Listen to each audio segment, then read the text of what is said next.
कक्षा 12 के प्यारे बच्चों, आज हम कक्षा 12 में भौतिक विज्ञान विषय में वैद्युत आवेश तथा क्षेत्र नाम के पाठ का अध्ययन करेंगे, जिसे इलेक्ट्रिक चार्जेज एंड फील्ड्स कहा जाता है। तो सबसे पहले प्रस्तावना है। प्रस्तावना में हम ये जानेंगे कि हम लोग अपने अपने दैनिक जीवन में जिस वैद्युत ऊर्जा का उपयोग करके विभिन्न रूपों में करके अपना जीवन आनंदमय व्यतीत कर रहे हैं, जैसे पंखा है, फ्रिज है, टीवी है, बहुत से वैद्युत ऊर्जा से संबंधित जो प्रकाश मिल रहा है हमें बल्बों के द्वारा, इनका जो हम आनंद ले रहे हैं, तो क्या आपको ये मालूम है कि इसके जनक कौन हैं? इसकी खोज किसने की?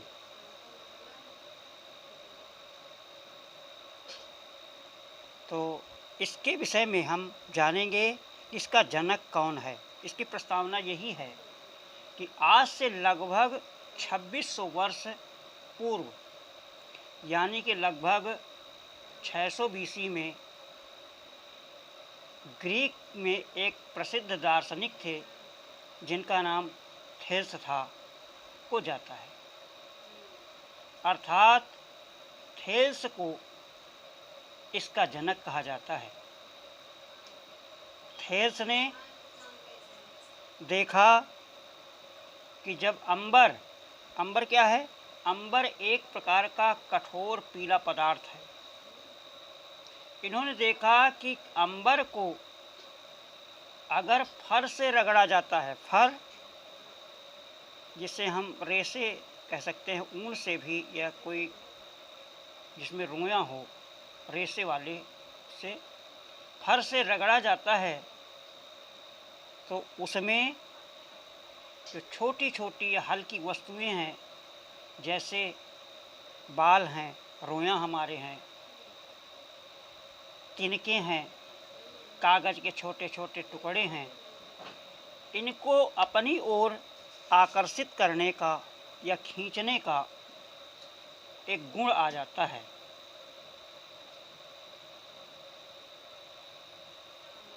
इसीलिए क्योंकि इन्होंने सबसे पहले इसका अध्ययन किया था, इनका ध्यान गया था, इसीलिए इनको इसका जनक कहा जाता है।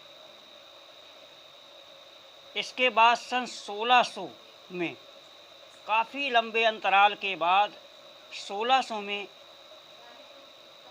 अंग्रेज वैज्ञानिक एक हुए जिनका नाम गिलबर्ट था। गिलबर्ट ने प्रयोगों के द्वारा कई प्रयोग किए, तो उन्होंने अपने प्रयोगों के द्वारा ये पता लगाया कि अंबर की तरह, उन्होंने क्या खोज की? उन्होंने खोज की कि अंबर की तरह ही अन्य पदार्थ कुछ ऐसे हैं जिनको रगड़ने से इसी प्रकार का गुण उसमें आ जाता है, हल्की वस्तुओं को अपनी ओर आकर्षित करने का गुण आ जाता है। कौन कौन सी वस्तुएं हैं? उन्होंने देखा जैसे कांच है, आबनूस है, रबड़ है, प्लास्टिक है, गंधक है, लाख है, आदि ऐसी वस्तुओं को पाया कि जिनको अगर रगड़ा जाए, किसी दो वस्तुओं को आपस में रगड़ा जाए, तो रगड़ने पर हल्की वस्तुओं को अपनी ओर आकर्षित करने का गुण आ जाता है।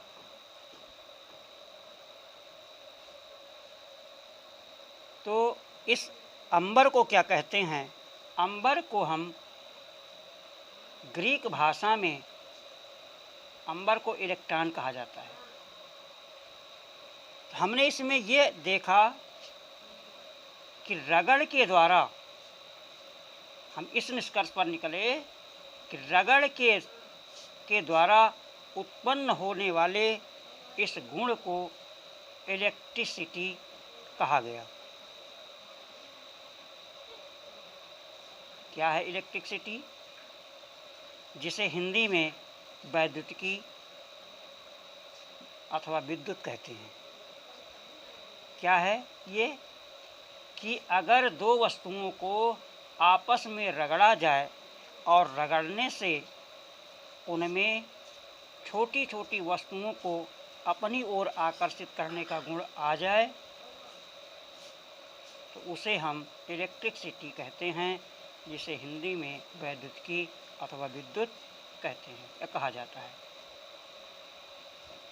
तो इस चैप्टर में, इस अध्याय में हम वैद्युत आवेश के विभिन्न गुणों तथा स्थिर आवेश द्वारा उत्पन्न प्रभावों का अध्ययन करेंगे। तो उसके द्वारा पहला नंबर हमारा क्या है कि वैद्युत आवेश और फिर आवेशों के प्रकार का अध्ययन करेंगे। तो वैद्युत आवेश क्या है, इसको पहले हम समझें कि वैद्युत आवेश है क्या। जब हम दो भिन्न भिन्न वस्तुओं को आपस में रगड़ते हैं तो उनमें छोटी छोटी वस्तुओं को या छोटे छोटे कागज़ के टुकड़ों को अपनी ओर आकर्षित करने का गुण आ जाता है। तो हम ये कहते हैं कि वो वस्तु विद्युतमय हो गई है या विद्युत आवेशित है। उसको हम ये कहते हैं कि वह विद्युतमय है, यह विद्युत आवेशित है। इसी बल को वैद्युत बल कहते हैं। तो अब इस आधार पर इसकी परिभाषा क्या होगी? वैद्युत आवेश, दूसरा नंबर इसमें क्या लिखेंगे हम? वैद्युत आवेश। तो वैद्युत आवेश क्या है? वैद्युत आवेश वैद्युत आवेश वैद्युत आवेश पदार्थ का वह गुण, पदार्थ का वह वैद्युत आवेश पदार्थ का वह मौलिक गुण है। क्या है? मौलिक गुण। इसको हम मौलिक गुण भी कहते हैं। वह मौलिक गुण है,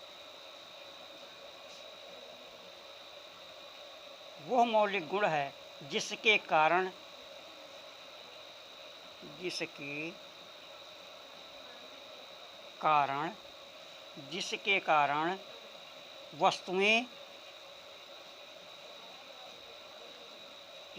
वस्तुएं वैद्युत बल आरोपित करती हैं,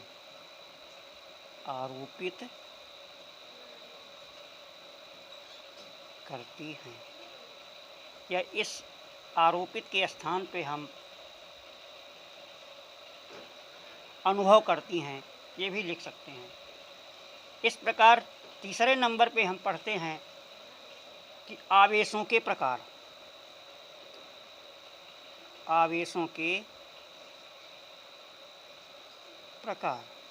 तो आवेशों के प्रकार जो हम पढ़ेंगे उसके लिए हम एक प्रयोग द्वारा सिद्ध करेंगे, जिसको हम अगले वीडियो में आपको बताएंगे कि आवेशों के प्रकार को हम कैसे परिभाषित करेंगे। और उसको जो है एक उदाहरण के द्वारा एक उदाहरण लेंगे, एक प्रयोग करेंगे। उस प्रयोग के आधार पर हम आवेशों के प्रकार बताएंगे।